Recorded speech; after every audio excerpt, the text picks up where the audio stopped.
and welcome to Unboxing Women, where we expose the music and entertainment industry's dirty little secrets. Here we uncover the truth of what is hiding behind the gossip, the glitter, and the fame. I'm Dana, and I'm a big fan of Formula One. I'm Micah, and I yell snow every time it snows.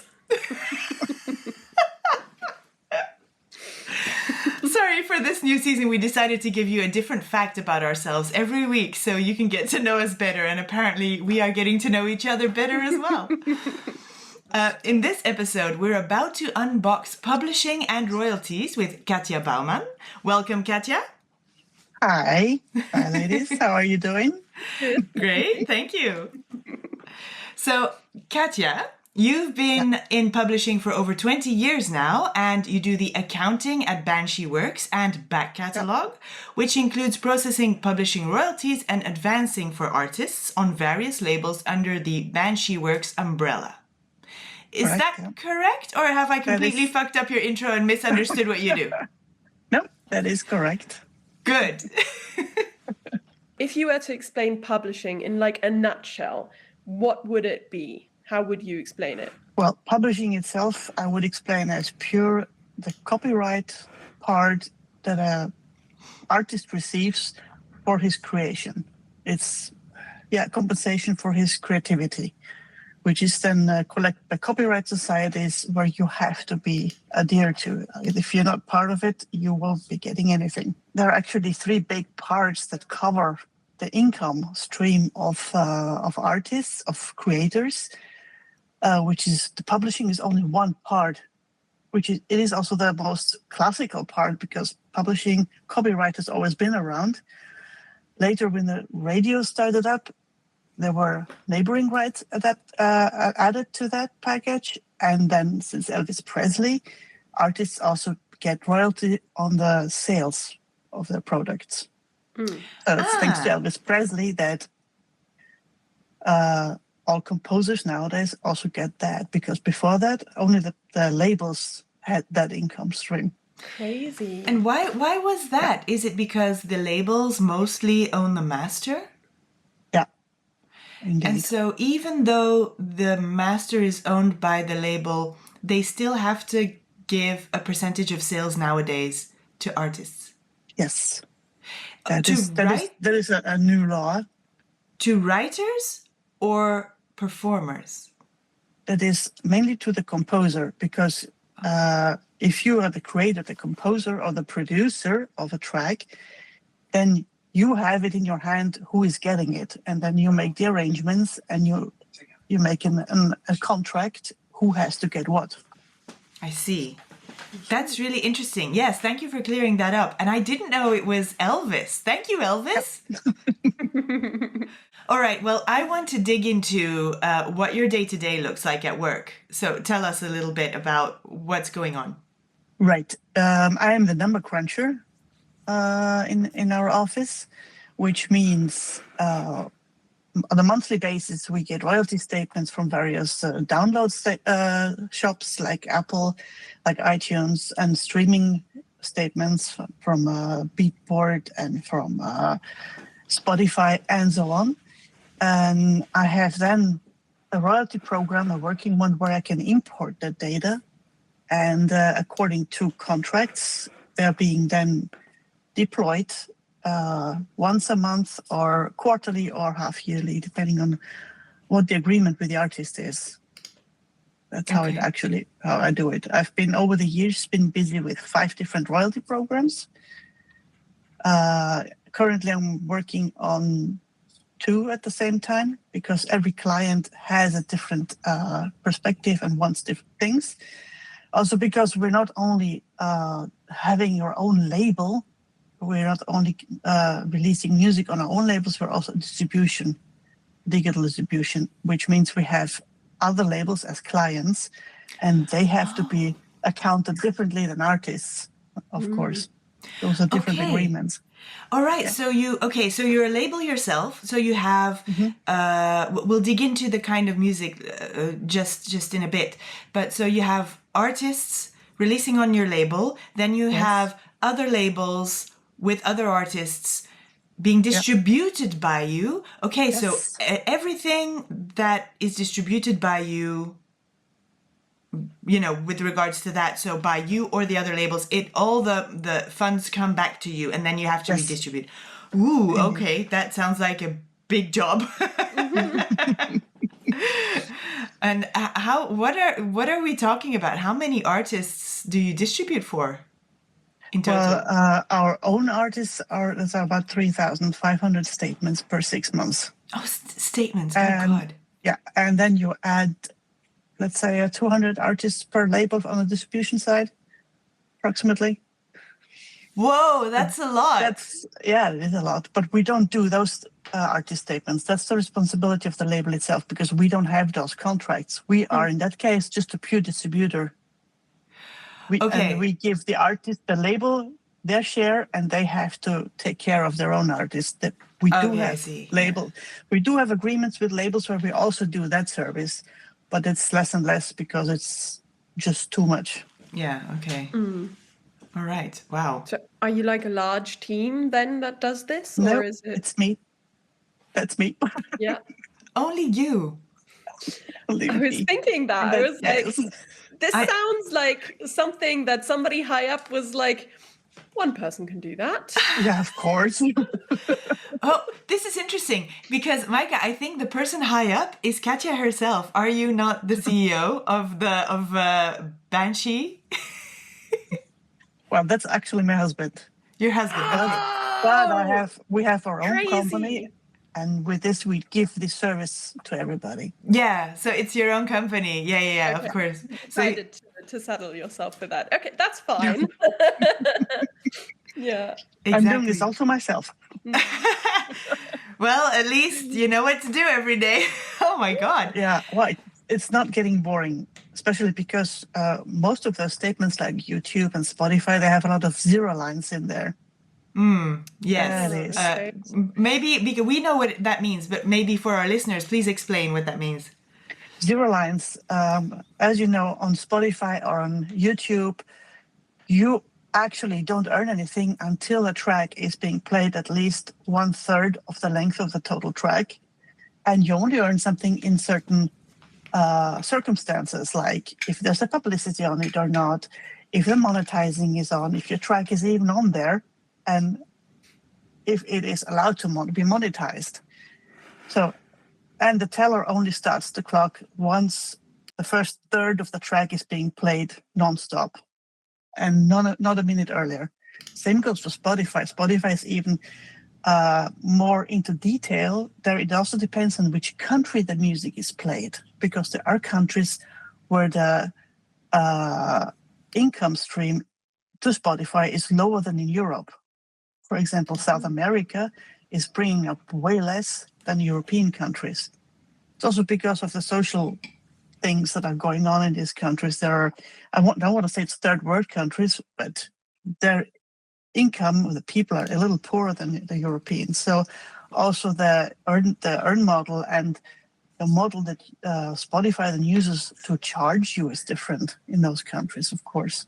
So also there, the teller starts to count once you have a certain amount of seconds that are being played, and then it starts to go on the statement. So I had no idea. There's all those zero lines, but they leave the zero lines in there for a different reason, because those are needed for the Copyright Society, because it does generate copyright. It does not generate royalty income, master income, but it does create copyright income. Okay, yes, and then we go back to that threefold kind of thing. Well, Indeed. Overarching, there's a twofold. So you have the publishing and the master. The master is, correct me if I'm wrong, the master is the literal recording of the song. Mm-hmm.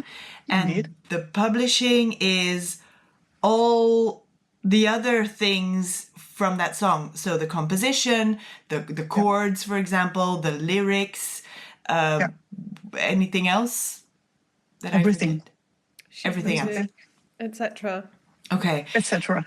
Yeah, this is really interesting because I thought that for Spotify, for example, that it was a 10-second rule, but you're saying it's like 1/3 of the song has to be streamed before it generates any royalties. Plus, it depends on a very scary, how did you call it? Earning model that they have in Yeah. that country? Yeah. Okay, so they basically decide, which they decide themselves. Well, they go look. I suppose they go look and see how much a person earns there. Because if you have a paycheck of €100 a month, you cannot afford to pay €10 Spotify Okay, for a I see. subscription. And in certain countries, they don't even have subscription models. They only have advertising models, and the other way around. So they Okay. really look how the end consumer is going to use the music, is going to listen to, and then they adapt how much royalties they cash in and pay out. Okay, yeah, of course, if everybody is on a freemium, they can't afford to, pay because then it's zero. Okay. Interesting. I need a second. Yeah, it's kind of crazy because, like, if you think about it, if you've got local artists in these areas that are maybe only known in those areas, their royalty stream will be so low because it's Yeah. just in comparison. If you had someone with the same amount of followers and listeners in a different country that maybe is doing better, then they get more. That's just crazy how it goes through that as well. It does. It is crazy. And with regards to, let's go back to publishing for a minute. With regards to that, so it's the song, the composition, the lyrics, the all of that stuff. Is there anything that you do with that for your artists? Like before, we used to, you remember the little booklets with lyrics that you used to have in the CD or the cassette or something, and sheet music, for example, for classical music. How do you leverage publishing for your artists? Well, basically, what we do is we register the track with the Copyright Society here in our home country, which is Belgium. And currently, we do not upload the entire track to the Copyright Society. We just declare it. And based on the title and the timing, because that is something you have to give them, they then, when they get their royalties from other copyright societies, they start searching out which is mine, which is not, and that's how they do it. This is also why there's all these huge delays in those statements from copyright societies, because you have to think where they're coming from. Somebody in the States has a mechanical deduction being done on a purchase. Let's say somebody buys a Dana Rex album on Beatport for $9, and from that a certain amount of what they call mechanical is being deducted, and that mechanical deduction is the actual copyright that goes to the copyright societies. It first goes to an American side, then it's being transferred to the European central side, and then it's only going to be divided into the different European countries. So this is why it's taking sometimes a year before you get the publishing payment from your copyright society for that specific sale. Mm-hmm. Wow. It's a very long term sometimes. I mean, I remember my husband had his track was on a compilation from Digweed, and only 13 years after release date, he started to get publishing. You're kidding. What? Indeed. Mike is like, what? No, but like, what if you're 60 when that happens? Like, not when the money comes in, but when the track is published. What if you're 60 and then you don't live until 90? Yes. Yeah, but that's not a problem because copyright does not expire until 70 years after you die. That is true. That is true. Your children will benefit, but exactly. will they though? Because like, it's not like the people are going to go look for you. No, how do they know? How do your children know? Yeah. So you have to basically write it down or something. You have to teach them how to do that. or like put it in your will, like, hey, don't forget to call the publisher and tell them they have to pay it to you. Is it true that if an artist doesn't ask for their publishing royalties, that it isn't paid out? They have to explicitly ask. Okay. So that this shouldn't is that the thing is, what is happening nowadays is, if you as an artist decide, I don't want to put my music out there by myself and making my own label and go to distribution, but I want to go to a record company and give them my master, they usually then tell you, okay, we sign the master, but we also sign the publishing. Most of the labels don't do only one deal. They do a combined deal. But as an artist, you have the right to say no to that. You can always say, no, I've got my own publishing company. I already got my publisher. I don't need you to publish it anymore. So you have to be very aware what you want to do and how you want to deal with your own business. You can make a track tomorrow and say, I go to a label X, Y, and Z, and I'm giving you the master. But what actually happens is you're signing your master away most of the time to those labels, because that is also their only income stream. So they share with you on the royalty basis, they share with you the sales.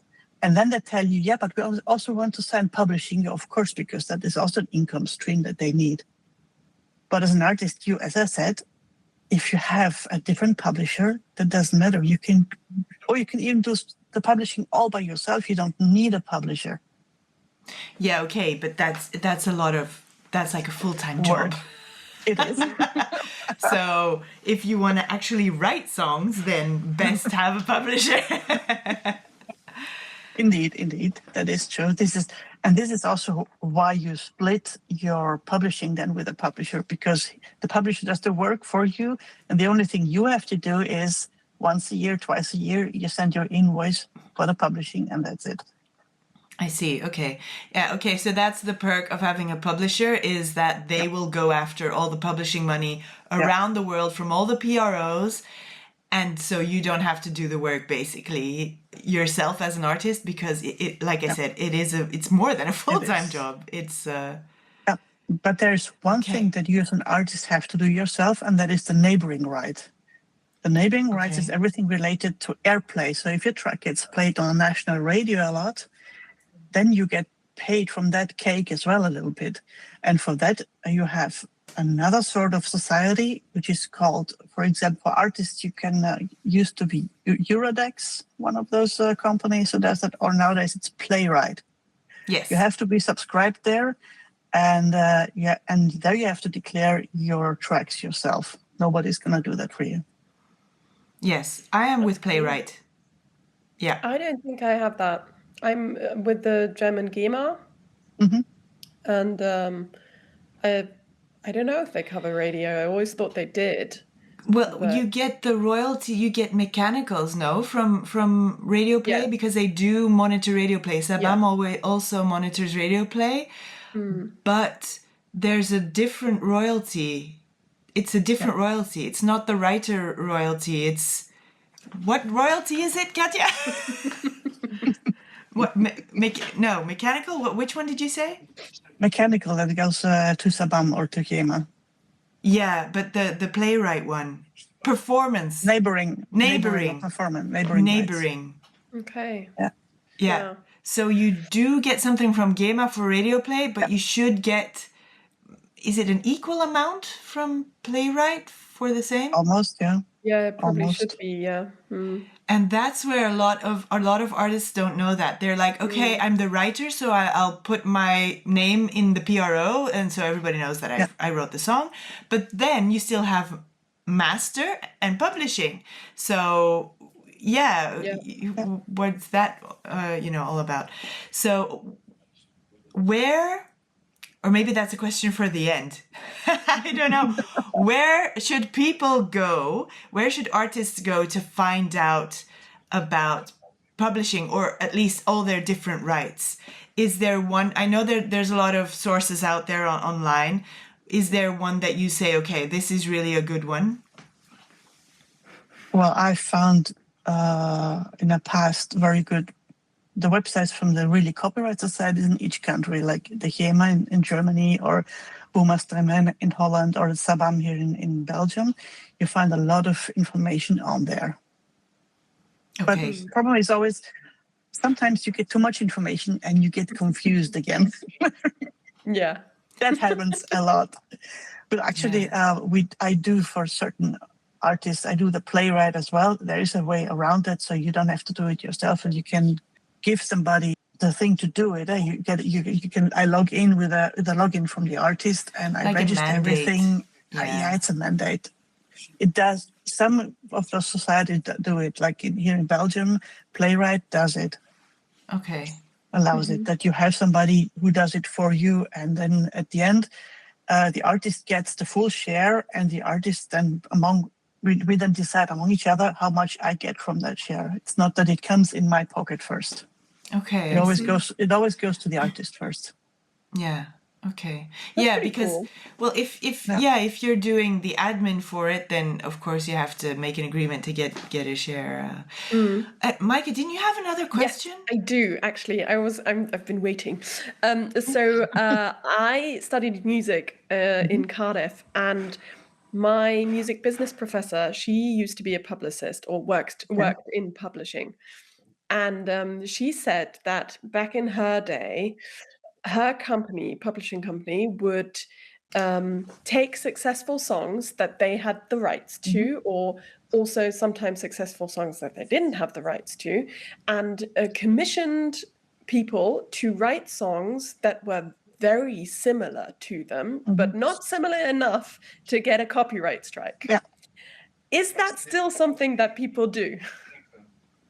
Well, not in my business. Not since I haven't dealt with those things yet. In 25 years, it was always really original tracks only. Yeah. No lookalikes or soundalikes. I do know that people have been doing that, and especially in the 90s in electronic music, you had a lot of artists where you told them, listen, this is what I have. I would like to be similar, and then they were able to make it. But it was just similar. It was not that similar to be copyright infringement. Exactly. I thought it was so crazy when she told me, well, she told us in class, because she was like, well, I worked in publishing, and our job was to find stuff on the radio that was similar to our artist's songs, so we could then get a copyright strike and be like, infringing. But at the same time, they were doing something similar, which is just so crazy. But it's good to know that people don't like actively do that anymore, or not as much at least. Well, it's being done in library music, and that is actually what library music is also a little bit about. The library music is done in a way that it sounds alike. There's a lot of, I don't know if you've noticed, but if you listen to certain publicities, you think, I know that song.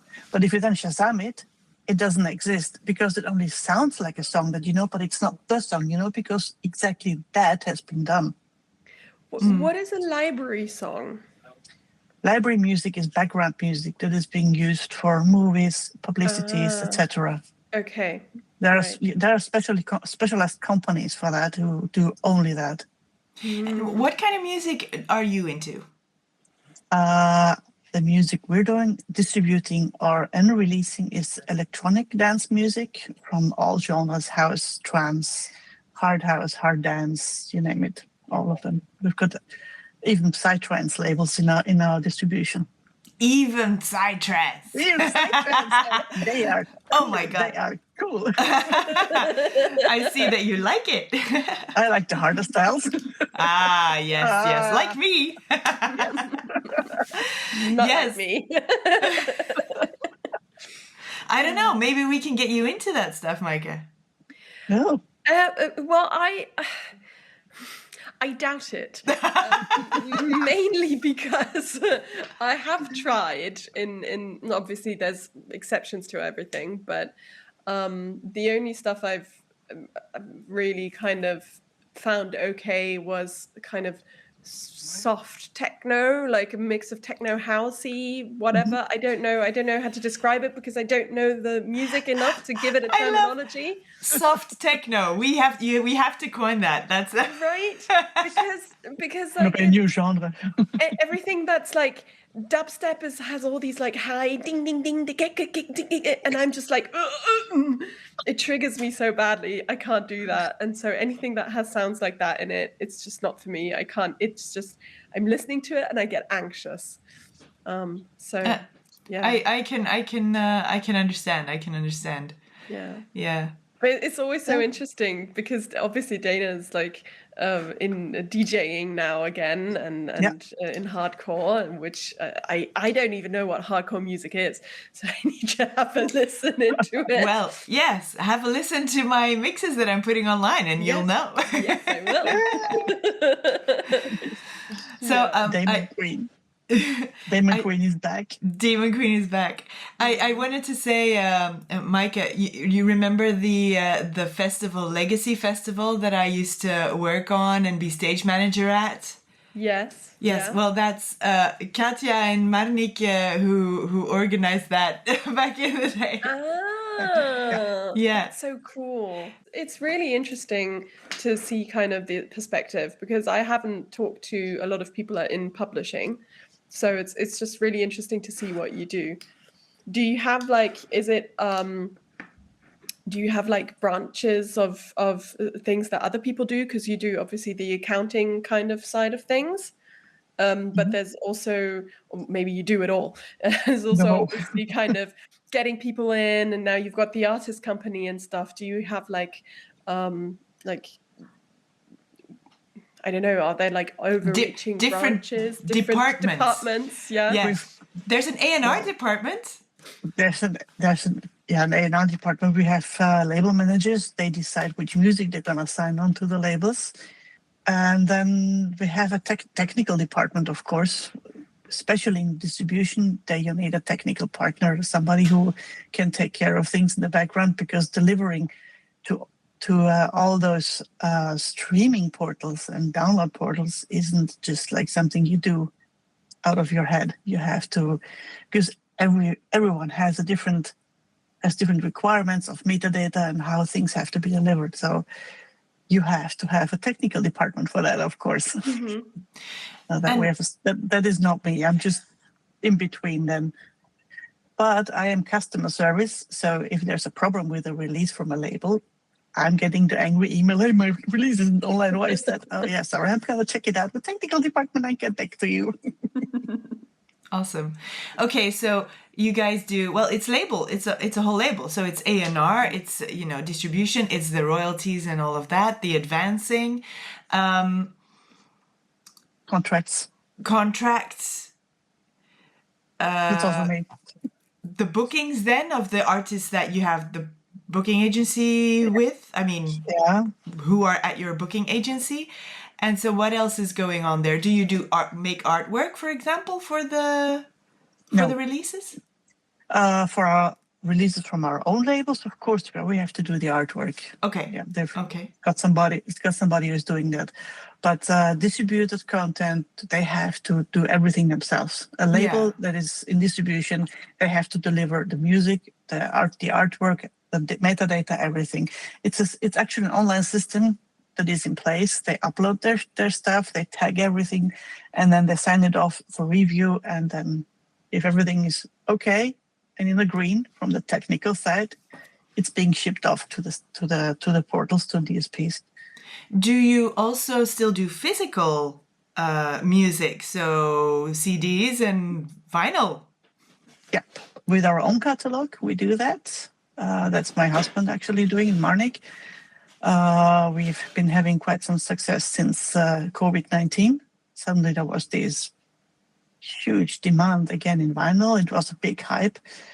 And especially from our old catalog from the 90s was really, really, really working out very well. We had vinyls, we do CDs.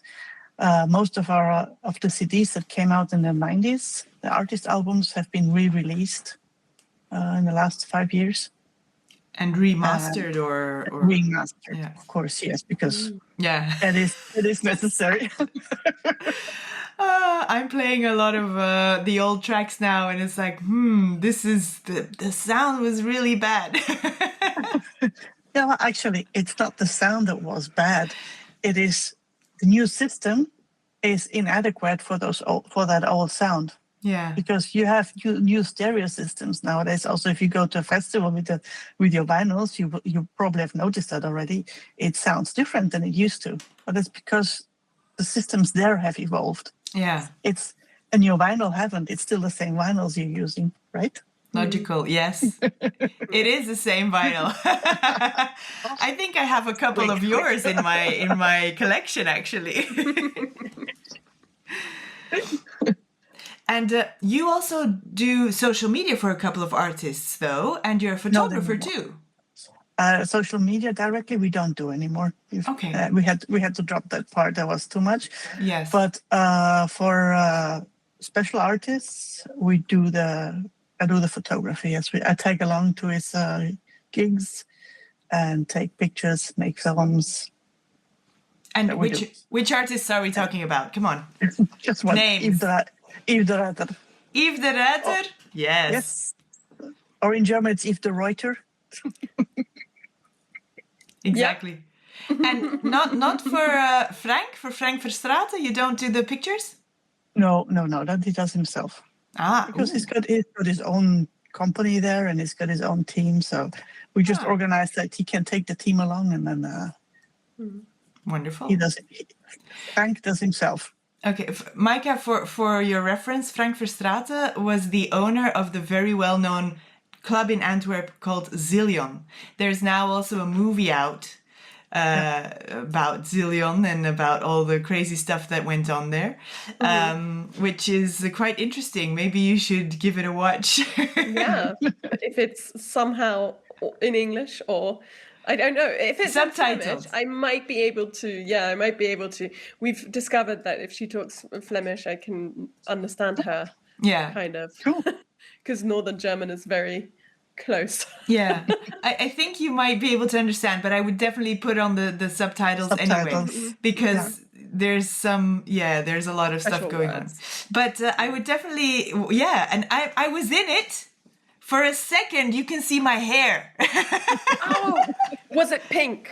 Yes. Or was it blue? Okay. It was pink. Different phases. No. Do you remember that I said that I was in a movie or like doing a figuratie? What is that in English again? Oh my God. An extra. I was an extra. Yes. That's that movie. Where your hair is the extra. It's pink and you have to look for the scenes that are playing in the club. Yeah, exactly. I will. No, you won't be able to spot me. You have to like go frame by frame. No, don't bother. Just watch the movie. It's a good movie.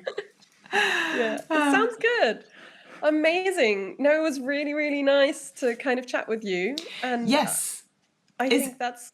Is there a place where we can have a look at the label? Where can people go to find you if artists want to submit some demos? We've got multiple websites. You can go to www.wespeakmusic.com, which is the distribution site. Because this is one of the important things. If you're an artist releasing and you said, I do not want with a record label, I want to be my own label, that is possible too. Then you just go to a distributor and they fix it for you. Not everybody needs to be with a label. We have enough labels of artists that have their own label and have it with us in distribution. So the record industry is totally upside down since streaming and downloads. So anything is possible nowadays. Then our little publishing company is Nishiani Publishing. You just have to Google that. One more question. What about sync? What about sync opportunities? Is that not a big part of what a publisher does as well? It should be, because this is actually where the big publishing companies should be good at. I used to know somebody who did that for us, but he's unfortunately retired. but I was still wanting to have a chat with him to get the contacts also for that, because effectively sync is important. But also here nowadays, things have changed there too. Because of the library music, many film companies have their own in-house producers. They pay them a monthly paycheck and they own the music the way they want them. So sync deals are becoming less and less and less at the moment. Fortunately. That's sad. Used to be a really good opportunity. Yes, it is still happening. If you have like a super TikTok monster, then you get people knocking at your door. We had that recently, something like this happening with a 30-year-old track. Yeah. That keeps happening with TikTok with like older tracks. Yeah, indeed. Was it TikTok? Whoops? Yep. See, you know immediately. Bounty Hunter, Whoops. Yeah. That was crazy. That was absolutely craziness. Thank you so much for chatting with us. That is all for today. For everybody out there, thank you for tuning into Unboxing Women. If you have gossip to share, send us an email on hello@unboxingwomen.com. Send a DM or tag us in your post. And don't forget to give us a like on Instagram and Facebook, or subscribe on YouTube or wherever you're listening to us. Today's guest has been Katja Baumann. Thank you so much for coming on the show. It was really, really great to have you. Thanks for having me. My name is Mikey Rose, and I've been chatting with Dana Rex and our guest Katja. Tune in to another episode of Unboxing Women next week. See you then. See you. Bye-bye. Bye.